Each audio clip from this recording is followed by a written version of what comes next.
Thank you, Paul. Can you hear me, yeah? All right. Shall we start with the introductory round? Sure. Are we doing our own introductions? Yeah. Paul already did a short introduction, but you can introduce yourself for like a minute or so. I can start? Yes, go. Yeah, I'll tell you something more than what's written on the paper, and wait that the audio stabilizes. It's all in the middle, as much as possible in the middle. Okay. Yeah. So you can go down with the volume. Yeah, we didn't have a sound check. So I'm an activist. I'm into Bitcoin since 2011 or so, even 10. Tried to commit some things. Some were accepted in the core, some less. We did a fork back in 2011. What we call a fork was FreeCoin, a software that should have been a toolkit to basically create more coins. This was before the altcoins came out. Then basically the altcoin thing exploded, so we had a lot of things going on from Feathercoin, Litecoin, to carrots, to weed, to whatever they called their coins with, and Dogecoin, of course. And then now I'm working for a project that is called Decentralized Citizen Engagement Technologies, funded by the European Commission, in which we actually do research on how also blockchain, but in general, technology can help democratic processes. We are leading this project together with Nesta, W3C, and other partners. You can find it online. And we are observing how blockchain can really help or not the process of democratization and bottom-up community making. All right. Christos, welcome. Nice to meet you, Christos. Thank you. Good you're here. Maybe you can introduce yourself for like a minute. Yes, my name is Christos Dellasoudas. I have been working on various projects during the crisis in Greece and in our local town in Katerini. So we have worked in local food banks, an alternative currency project, and some anti-poverty campaigns. And but also right now I'm an aide to a Syriza MP. So there's also a political aspect in what I'm doing and in what I would like to convey here.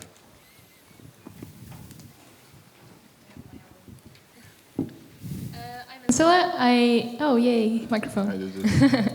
I'm Ancilla. Apparently I'm an activist. Otherwise I wouldn't be on the activist panel. I've been running my own website, pay site, since 2003. As soon as I was 18, I thought it'd be a good idea to start my own little web venture, which I ran for about 10 years. In 2012, I decided that it would be a good idea to become really rich, and I started interesting myself in payment systems and the banking industry, basically, which took a whole different direction than what I intended. Instead of becoming really rich, I actually started realizing that we're all really fucked, and I joined the Pirate Party, for which I ran last year for the City Council of Amsterdam. In the meantime, I also worked for Bits of Freedom, and I'm a vocal advocate of privacy, economic privacy as well, and of course cash money, which is why I'm here. All right, thank you. Jaromil, I would like to start with you and my own favorite subject. So you're involved with Bitcoin since 2010, 2011. Bitcoin has evolved since then, has evolved a lot, it's grown a lot. Has also involved. Sorry? Has also evolved. Exactly. The community has evolved as well. Nowadays there's a lot of investors, there's a lot of bankers as well, there's a lot of businessmen, while back in the day it was more a hacker culture, right? And for you, and this is why you're in the panel, I guess, for you Bitcoin is really a form of activism. Is that correct? Can you tell a bit about that? I think it's important, it's useful. It's not only like a claim, an historical claim, but it's useful to understand also where we are going, I argue, to understand where we came from. And this movement that was started, this rise of Bitcoin, I trace it back clearly we can trace it back also from the quantity of transactions and mining from the episode of the WikiLeaks financial blockade. It's not a coincidence. There is a strong... Maybe explain real short what this financial There is a blockade strong was. ethos. When WikiLeaks released the Cablegates, basically they started also accepting donations. Julian Assange saw the initiative as also a sort of enterprise for investigative journalism. And what happened is that he was heavily attacked by some conservative senators and public figures in US to the point that Visa and MasterCard cut off the pipes to receive donations without any mandate from a judge. So there was not a court case. So it was actually illegal to cut down an initiative without even an investigation being finished in a court case in a courtroom. So this basically broke down a lot in the imaginary of the hacker communities, broke down what we all thought it was neutrality. There is a standard social pact. I mean, that's where democracy is also can grow, is that the law is equal for everyone. And in the moment in which they acted in this way, breaking what was the agreement, many people thought that, okay, this network is not anymore reliable for operations that are ultimately not aimed at destroying the world, but that make it a better place. Arguably the mission of WikiLeaks today. So you're talking about the network of money, basically, and the hacker ethos of net neutrality was breached because of this network of money neutrality was breached. So, and that's when Bitcoin really took off. Yes, for many people it seemed the perfect thing to use and to start using. It was half mature, halfway. It existed already since 3 years. And yeah, people started really drawing transactions on it, and WikiLeaks was one of the first big organizations to accept donations in Bitcoins. Some would also argue the other way around, though, that at this point the hacker culture kind of claims Bitcoin.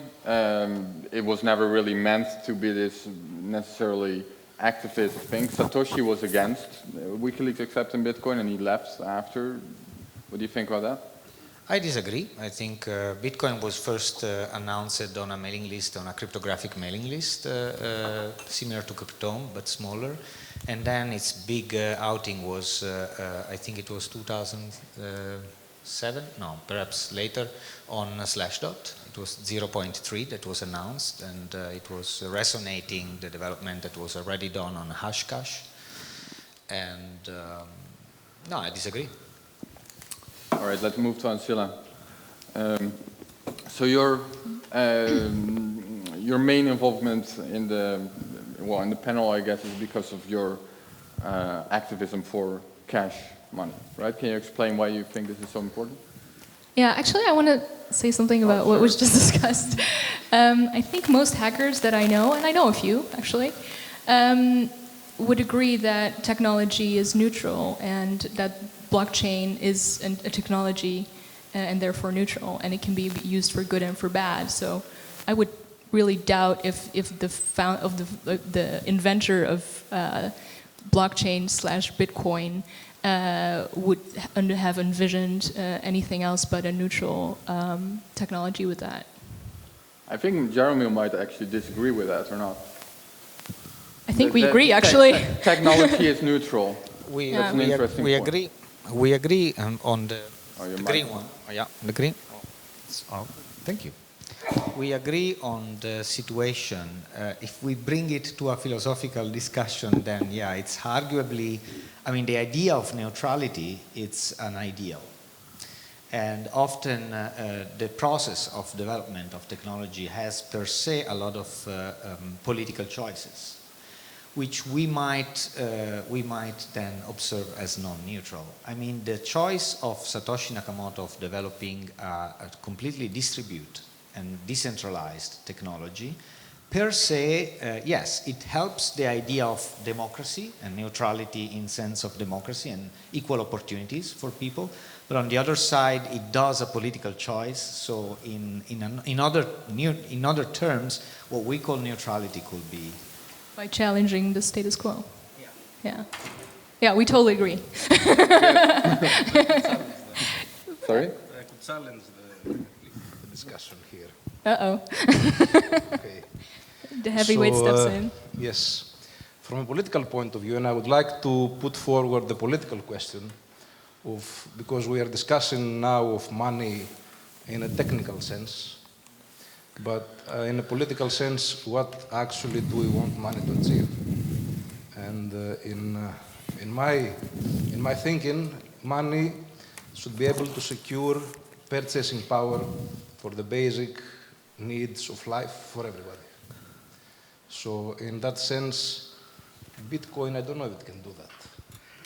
And in that sense, I think you need a money system that can actually provide taxation and their distribution.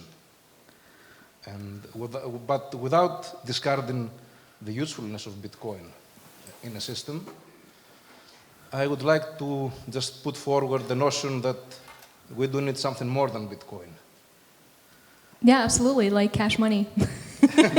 Like, we should not get rid of that because we have a great thing, a great technology that could become an alternative for the current financial system. I think that's great. I also think that a lot of Bitcoin enthusiasts, of which I'm amongst them, I might add, are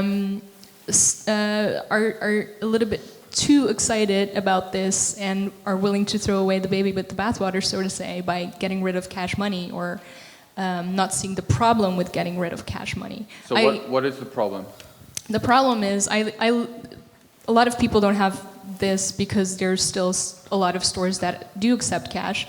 But in my street, where I live in Amsterdam, called the Overdome, actually the whole street does not accept cash money anymore. It's all cards. And I'm talking about like really stupid, silly stuff, like the bakery, the dry cleaner, the yoga studio, just absolutely everything. So why is that a problem?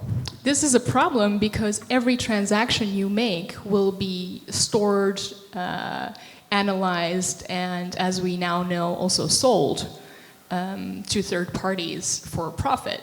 So what you do with your life, what you spend your money on, where you go, where you are, and with who you are, is all tracked, stored, packaged, sold, and so forth.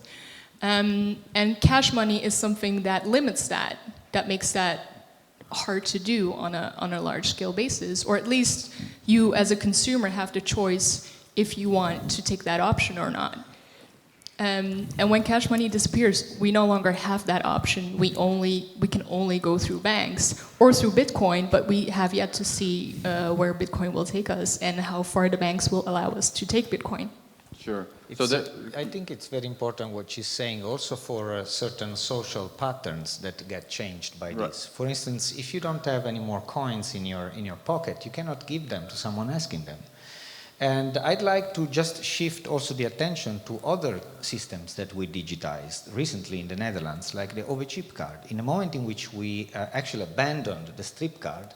Well, right now, can I just interfere for like 1 second? Right now, I think a week ago, it was announced that they want to introduce it so that you can pay for your OV-chip card with your bank card. So they're actually trying to turn it all into one card, basically. One card, one identity, one spending pattern. And let alone all the vulnerabilities that we could individuate in that. There is really a social disruption. There were people that were able to bring friends over with a stripping card. Besides being anonymous, there was also this tactility that helped a lot of people that were actually blind, that are actually blind around. If we change these parts of the infrastructure, there are a lot of consequences that are way beyond the progress itself in the infrastructure itself. So back to cash money, there are so many activities that could be based just on the fact that one can transfer cash from one another, and that is not just escaping the tax system. And on the other side, by digitizing, we introduce a lot of vulnerabilities. All these cards, so far I think only England was really lucky with the Oyster card. The OV-chip card was hacked already twice. There are several vulnerabilities that one has to deal with, and in the meantime, people have to readapt to these new technologies.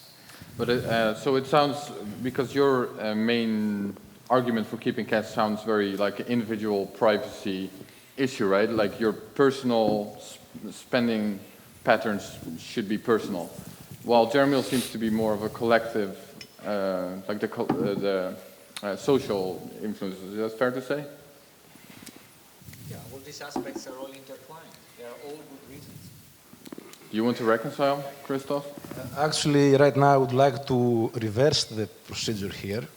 And let's recap that Ancilla or Tilia, what's the first name? Ancilla puts forward the notion for cash money. And Jaromil likes Bitcoin. I'm more of a statist. I say we need electronic, central managed money that we can tax and provide social services with. So I would like now to put the question to the public. How do you believe we can reconcile these, these different aspects? So what's your question exactly? What do you think? What have a first? We have a box here. So it's a centralized versus decentralized pattern. Versus cash. Well, that's a great point you bring up, actually. That as much as I like Bitcoin, you can't pay your taxes in it as of this moment, and that's as long as we're still dependent on the government, or the government is dependent on us, and they make us pay taxes. That's a problem. If all of your Taxes, money is in Bitcoin. Fees are paid to miners, and in the Bitcoin system, miners are seen as the people that run the infrastructure. So there is a possibility to pay taxes. There could be also the second generation blockchains and third generation blockchains. We're talking about smart contracts. We could embed into decentralized blockchain systems actual payment of taxes on every transaction. We could do even taxes proportional to the speed to which transactions are processed. We live in a world in which HFT is dominating fintech, basically, and no one ever asked why the speed of transactions is not proportional to the actual tax that you pay on the transaction. I'm not talking about a Tobin tax. I'm talking about making it proportional. It would be like a good rule, for instance. But I would like to get back to anonymity real quick. Jaromil, do you think it's possible to create cryptocurrencies that are completely anonymous, and you can trust that they'll be anonymous? I think that anonymity is not granted by the technology. Anonymity, like privacy, is a personal practice. It's made of habit. It's made of quotidianity. To be anonymous, someone really needs to do certain things, needs to change its flow to actually really protect his or her own identity in what he or she does. There are many flows, and they're not just about the technology that you use. It's about your behavior. But it's possible. It is possible, yes. So it needs training. So if it's possible, then why do we even need cash money? Well, privacy used to be a basic human right. We used to have decided collectively as a society we are going to need privacy to have a democracy. We're going to need privacy to make sure that you can communicate, you can call your doctor if there's something wrong and are assured that it's between you and him. You can call your lawyer and you can have a private conversation about what you're going to do in court. Journalists can do their job. They can meet with their sources and keep them anonymously. We used to have this notion in society that privacy was a basic human right. We all need it in society in order to keep a democracy free and open. And the government used to take their part in protecting that basic human right, and we used to look to the government partially to take care of that. And now I think we're slowly but certainly coming to realize actually the government is working actively against tearing down our civil rights. So this is a problem. And now we're at the point where, if you want privacy, you are going to have to take care of that yourself. But for a lot of people, that is technically almost impossible because they're not hackers. They don't know how to encrypt their email. They don't know how to blah, blah, blah. Also, our school system also has a fault in that. We're not educating our kids how to have so-called digital hygiene. I believe we are Privacy also... should be default, yeah? Well, it goes both ways. Right now, I think we're waging a war, or at least the government is waging a war against us and our privacy and our civil rights and our democracy and our freedom. So this is a problem, yeah. I believe we are Jaromil, also... real quick before we move on to...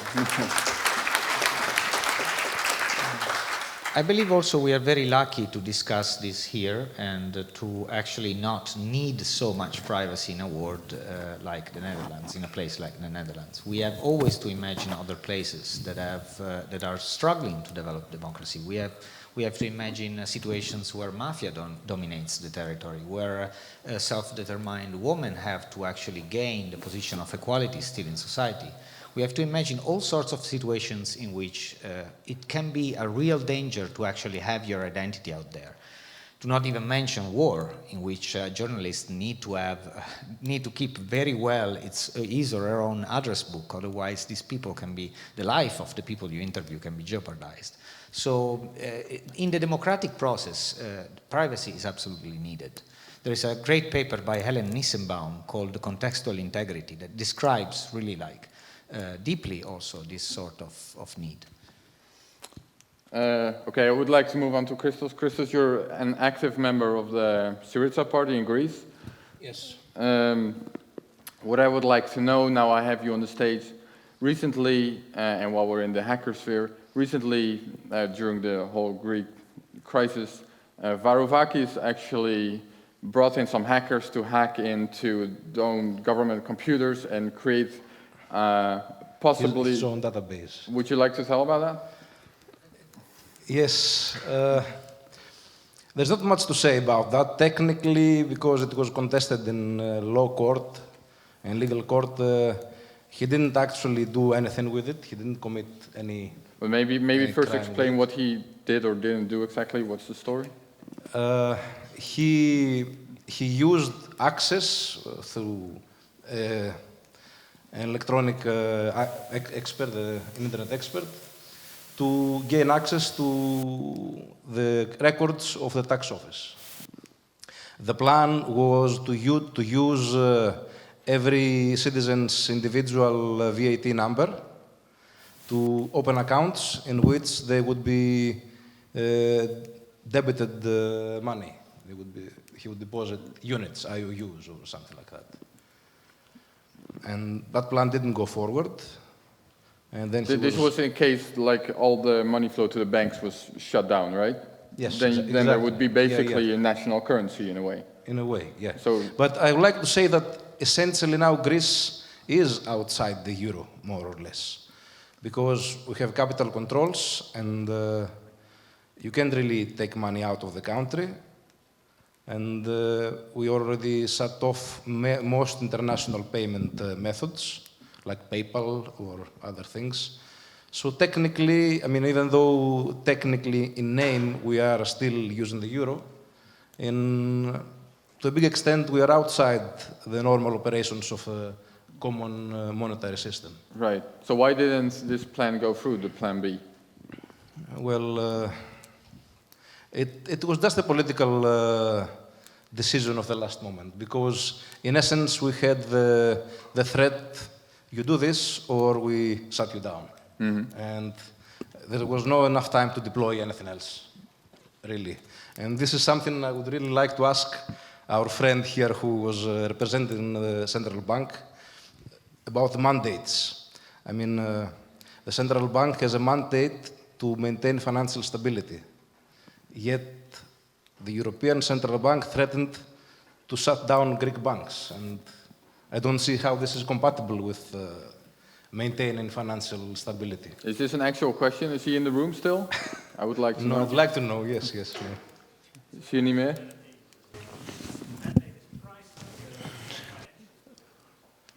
I see, okay. I stand corrected that. The mandate is price stability and not financial stability. Okay. I think it's stability of the financial system, not financial stability. It has to oversee banks. It has to oversee that banks function properly. Okay, I think we're running out of time. We have time for 2 questions. Does anyone have a question? I have a question. Sorry. Let's Did keep. you- What's the question? Real Come quick. on, we have him here now. Go for it. Do you have a way to know if there was a rise in the use of Bitcoin in Greece or around the time of the crisis? Greece is one of the less technologically educated regions of Europe. So, but I have personally seen some auction sites, some classified ad sites that now publish Bitcoin prices. So there has been some rise in the use, but not in the general population, not in but there has been a rise in cash transactions. And actually, it is estimated that out of about 240 billion euros that were deposited in Greek banks before the crisis, about now 30 to 40 billion euros are hidden in mattresses and used unofficially. So that's paradise for you if you... Question from the audience? Anyone? Back there? In middenpaal daar.